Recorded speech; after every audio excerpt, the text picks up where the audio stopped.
Hey Peculiars, it's me, Amanda the Peculiar Brunette, and today we're going to be discussing Candle Magic Divination. So I'm basically going to break this video up into 3 parts.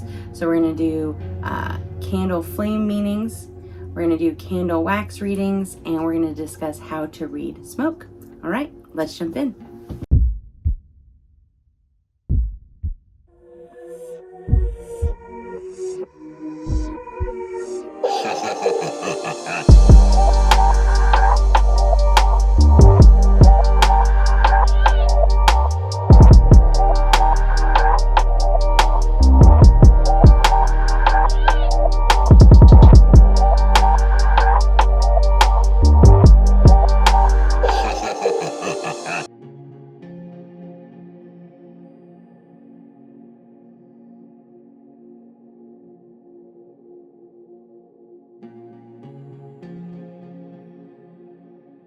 So a candle wax reading is a type of scrying divination that's often called ceromancy, ceroscopy, or chiromancy. And basically it's a very intuitive type of divination where you're actually going to be looking in the melted wax for any kind of symbols or patterns that stand out to you. There are 2 main different ways to do a candle wax reading. One is by putting the candle wax into water and reading the symbols or signs that you see from that. That's typically how I do my readings, so that is what I'm going to show you how to do today. The second method is by watching a candle burn down, and as one, you read the wax kind of as it burns. So any symbols or patterns or signs that you notice in the wax as it's melting. And then once it's completely melted down, you read what's left over, in your burner or whatever you've put it on. You can put them on mirrors or plates or whatever you've set it on. You can do a reading from that. I'm not going to show you how to do that one today just because that's not really part of my practice, but Hearth Witch has done a really great video on that and how she does that, which I'll link in the description down below. There are basically 2 main different ways to do a candle wax reading in water. So one is a practitioner can take a candle that they're using, taper candle, pillar candle, whatever it is they're doing, and let it burn down a little bit and allow that wax to drip directly in to a bowl of cold water. Now, depending on the type of candle you're using, that can, look differently when it gets into the water. So for example, if you're using like a taper candle, that's going to just basically like drip one at a time into that water. And so you'll have just a bunch of congealed drops of wax in that, and then you can look for any symbols or signs that you see within as those all kind of pool together. Same thing like if you have maybe like a 7-day candle or a pillar candle, it's kind of got a fatty top to it.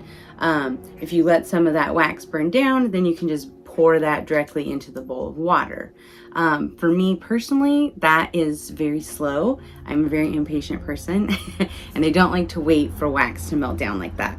So the second option, and the way that I prefer to do it, is I actually will buy wax melts from the store that you put in those like wax burners, and I think that's kind of the easiest. I'll allow it to burn down in the wax melt and then I'll pour it in there.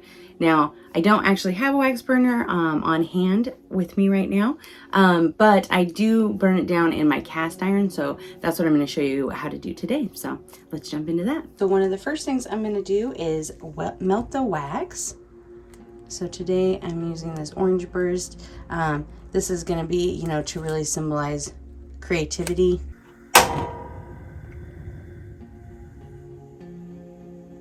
Okay. Then I'm going to take about 3 of those wax cubes and place them in here to melt. Now make sure to always practice fire safety and use like a pot holder or one of these like silicone sleeves to make sure you don't burn yourself.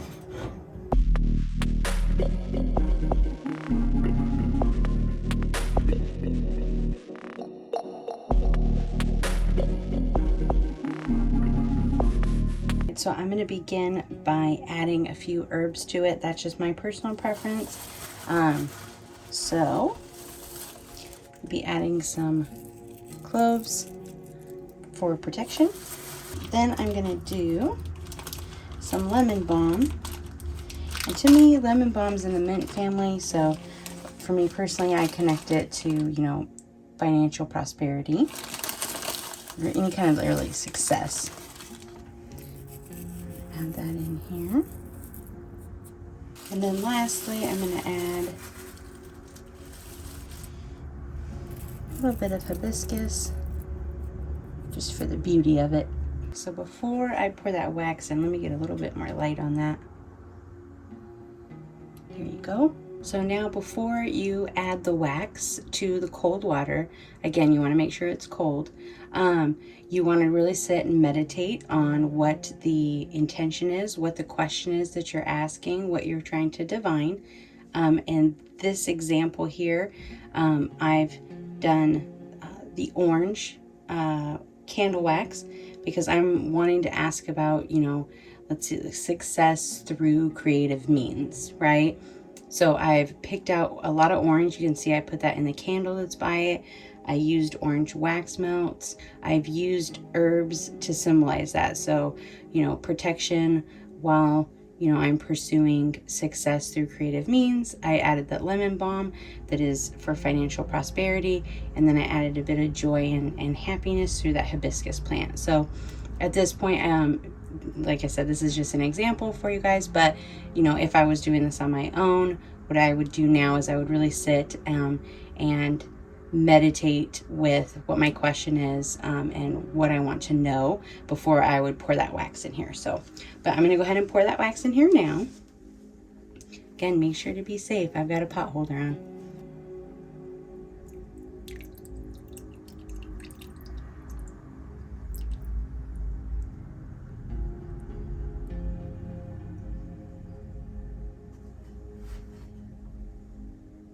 So kind of just the first thoughts that come to me when I'm looking at this.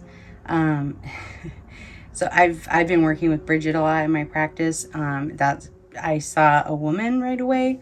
And to me, that's symbolizing Bridget. She is one of the goddesses of creativity. That's what pops out to me right away. I definitely see her. You know, she's meant to be born from the sun. A lot of orange symbolism in that. She's all, you know, the goddess of creativity. So that's one of the first things that stands out to me, which you can kind of see, like, I guess I should point that out. So I see a woman here kind of walking away, and she's kind of got a trailing maybe dress, or like, to me that seems like she's coming out of a fire. That's the first thing that I would see, and I'm like, oh, you know, Bridget's letting me know that, yeah, I should be pursuing my creative paths. The next thing I would do is try to kind of look at it from a few different angles as well. I know Hearth Witch, she is really intent on making sure you pay attention to what's the front, what's the back, which one's the left side, what's the right side. That's not a preference that I do in my practice, but to each their own for sure. So at this point, I would kind of, you know, look at this from some different angles and see, you know, if anything else kind of stands out to me. Any other images that I'm gonna see, and also just paying attention to how it laid with the herbs around it, and like where that was at. Like, you know, when she was facing the other direction, a lot of the clove kind of was back here. To me, that's, again, I've got a lot of protection around me, around what I'm trying to do, what I'm trying to achieve. And I'm not really, for me personally, I'm not really seeing anything else jump out to me. I mean, that really stood out to me right away. Maybe you might be seeing something else. I think it would be kind of fun to do videos where I do like a divination reading, and you guys, you know, we can all do like our own from the reading, take our own take on it, you know. I might work on doing something like that. So that's, I mean, that's pretty much the one that really stood out to me. That would be what I would take from this reading, is that Bridget is reaching out to me and letting me know, you know, go ahead and continue pursuing your creative interests. You're very protective, a lot of protection right around you. And it's okay to continue going forward on that. You're going to be successful. But like I said, everybody might see something different. That's why this is such an intuitive divination practice. Let me know if you guys see anything down in the comments below, and let me know if you have any other questions on this.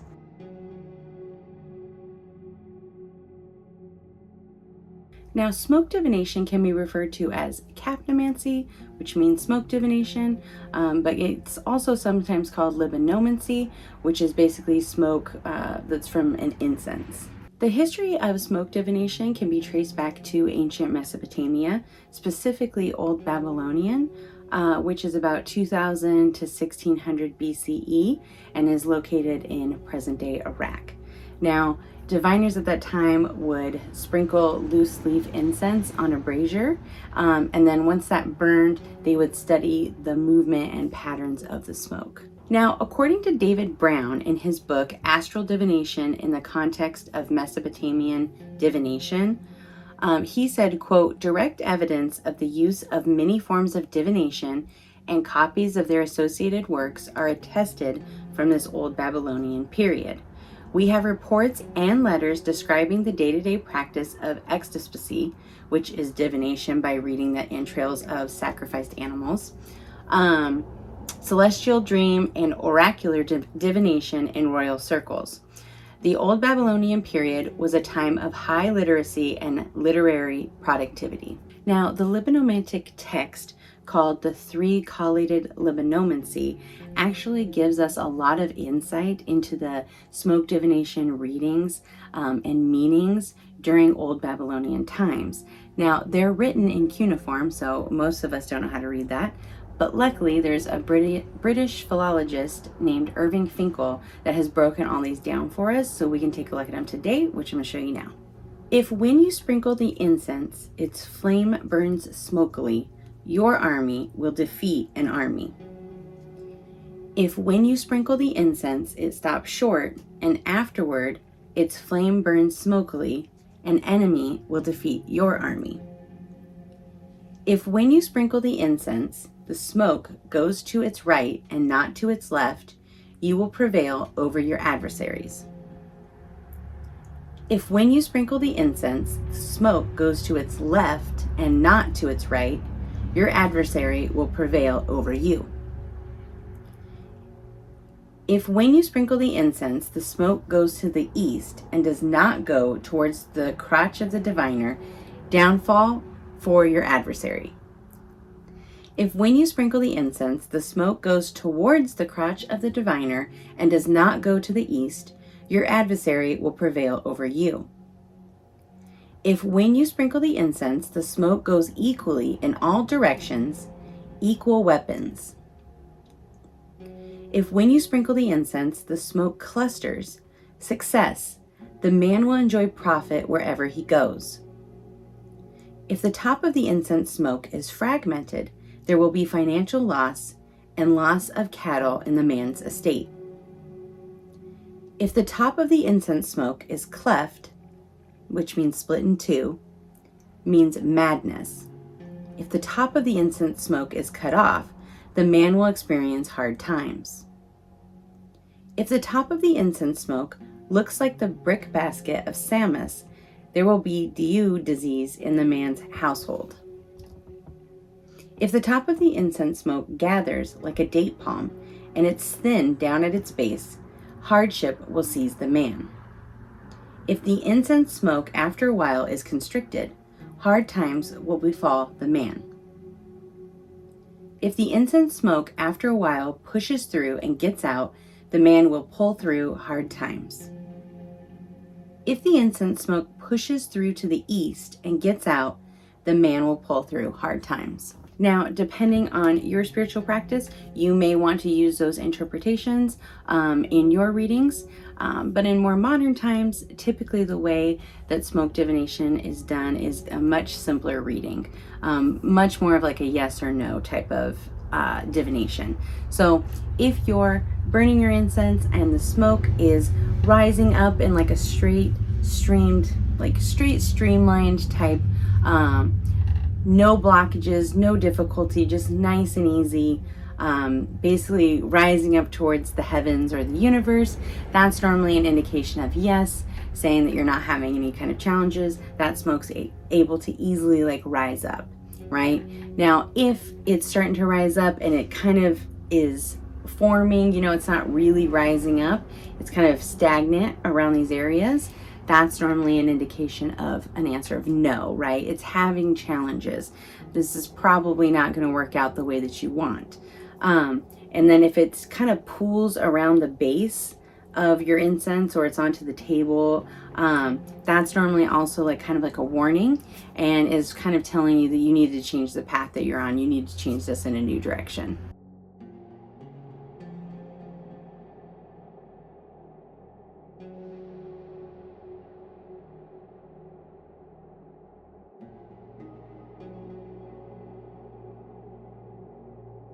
Like I've said before, I believe that a candle flame connects the spiritual world and the physical world together. So by doing a candle flame reading, you're able to gauge how well your spell or ritual is doing and anything you may need to do to correct it going forward. Now, I always recommend thinking about the mundane over the magic. So, you know, think about what might be making your candle flame do what it's doing that doesn't have anything to do with magic.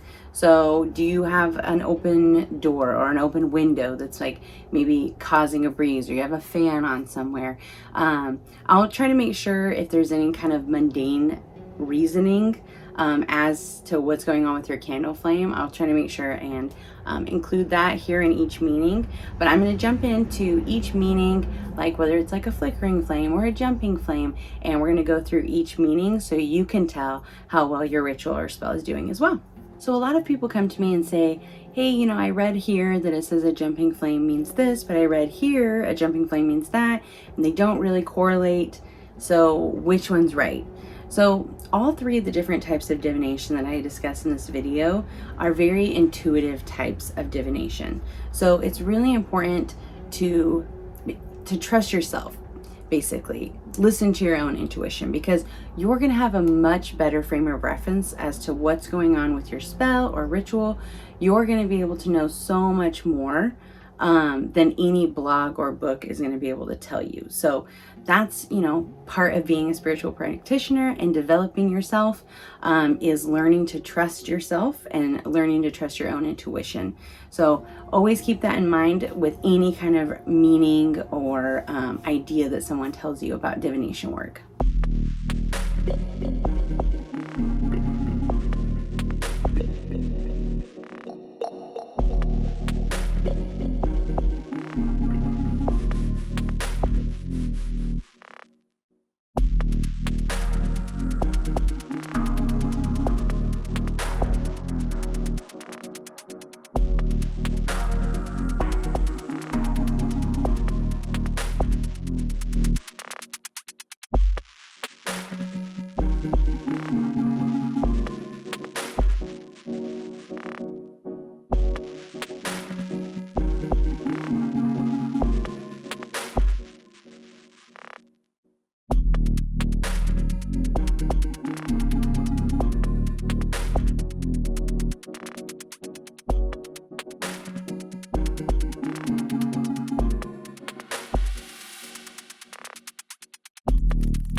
That about wraps up the candle magic divination video. If you liked this, make sure to like and subscribe. It really helps me out. And if you want more, don't forget to check out the playlist on the candle magic series. Lots of love to you. And remember, as always, stay peculiar.